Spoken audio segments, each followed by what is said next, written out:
Karon mga brad, aray na puntas kinilaw. Kay lamay magaling kinilaw niya na ini-request nga ato ko ni tilawon ning kinilaw, be. Lamay na ba sila? Kanya mga brad, nakadungog na mo aning The Scone Princess, vlogger na ba?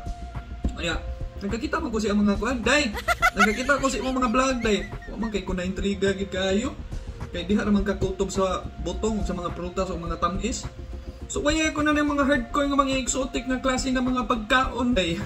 Kay kami diri sa Talisay, tripping pod ni amua, nga mutilaw may kinilaw, tos lubuwa, pungko-pungko, balot, dinuguan, kana man ginana ba? Naman siguro na rason nga no ganahan kay kag botong. Oy hotdog diha. Ako pa ni mo day.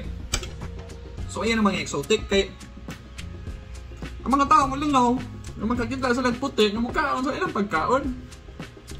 Kay kami diri, mga Bisaya naman tag mga dagway, di ba? O di jud nga puti magyapon ko, pero hindi ka ibang Bisaya gyud. Ay na lang pag Bisaya. Binili na tag comment diha mga brad.